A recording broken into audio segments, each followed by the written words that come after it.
આજે તો સવારમાં સંતરા અને શાકભાજી લઈ આવી બધું સારી રીતે ધોઈ અને સૂકવી દીધું. પછી બનાવી ચા, અને વધેલી જે ચા છે એ મેં સારી રીતે ધોઈ અને એ પણ સૂકવી દીધી. એનો ઉપયોગ હું શું કરીશ એ હું તમને આગળ બતાવું છું.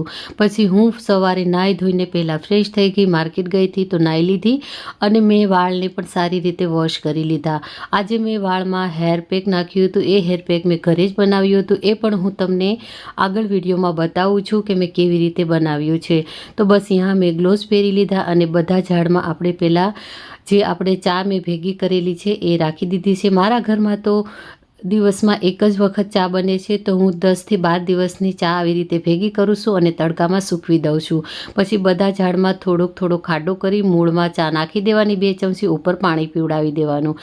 આનાથી ઝાડનો વિકાસ બહુ જ સારો થાય છે અને બીજું કોઈ ખાતર નાખવાની જરૂર પડતી નથી.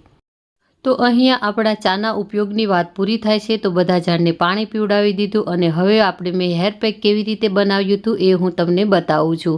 તો પાછળથી હું એલોવેરા લઈ આવી અને સારી રીતે બધા ધોઈ અને પ્લેટમાં લઈ લીધા. ઉપર જે સ્કિન અને કાંટા હોય એને આપણે નિકાળી દેવાના છે અને અંદરનો જે પલ્પ છે એ આપણે કાઢી લેવાનો છે.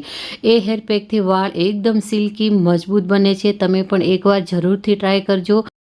જો તમે રેગ્યુલર આ હેર પેક બનાવી અને વાળમાં નાખશો તો તમારે પાર્લરમાં જવાની ક્યારેય જરૂર નહીં પડે, એ મારી ગેરંટી છે.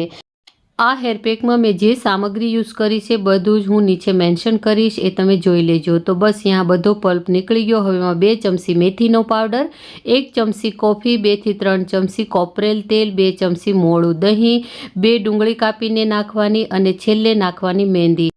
બધી સામગ્રી એકદમ ક્રશ કરી નાખવાની અને બાઉલમાં લઈ લેવાની. 2 થી 3 કલાક રહેવા દેવાની અને પછી વાળમાં નાખી દેવાની. વાળમાં નાખ્યા પછી 2 કલાક રાખવાની અને વાળને વોશ કરી લેવાના. આ જો તમે મહિનામાં 3 થી 4 વખત કરશો તો તમારે પાર્લર જવાની ક્યારેય જરૂર નહીં પડે.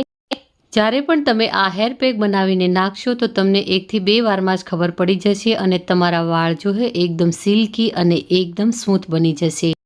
તો ફ્રેન્ડ્સ, આજનો આ વિડીયો તમને થોડો પણ યુઝફુલ લાગ્યો હોય તો પ્લીઝ તમારા ફ્રેન્ડ ફેમિલીમાં શેર કરો અને લાઇક અને સબસ્ક્રાઈબ કરવાનું બિલકુલ ના ભૂલતા.